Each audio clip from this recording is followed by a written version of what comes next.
Thanks, Goose. All right, Bajo, you ready for the Dark Souls review?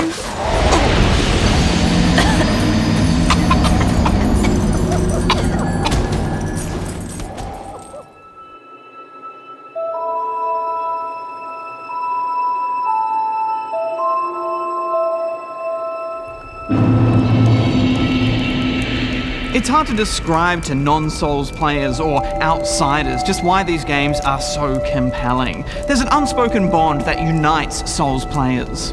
It's a bond that's born from pain, from death, but most importantly, from conquest. They share memories of what is truly a long, tough journey across an unforgiving land.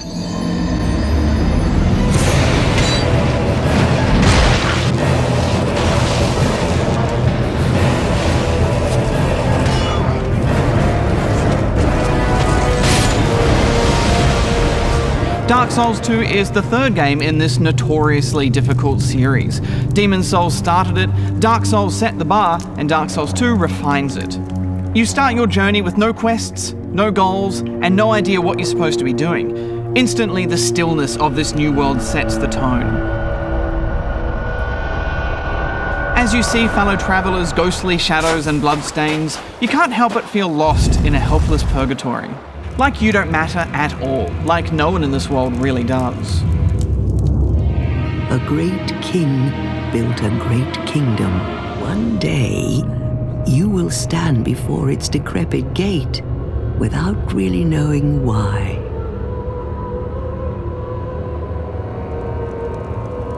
The core progression hasn't changed much.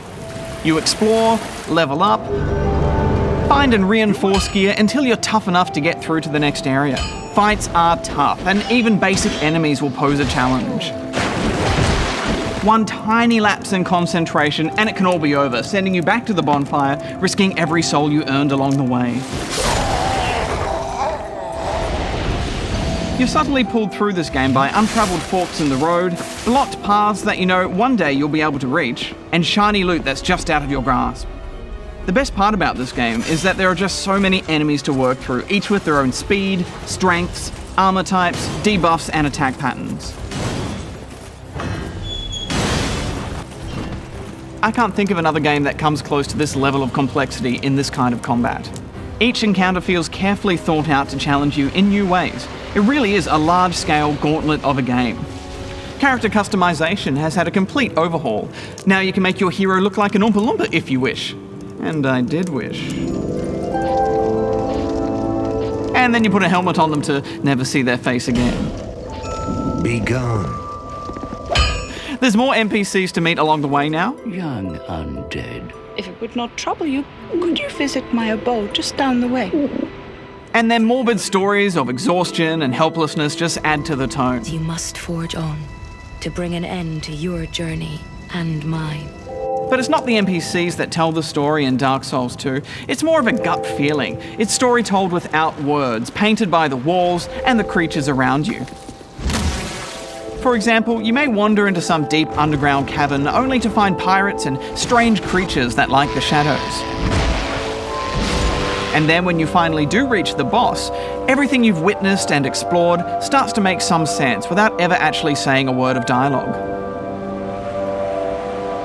And there are so many locations to explore with such contrast in their themes.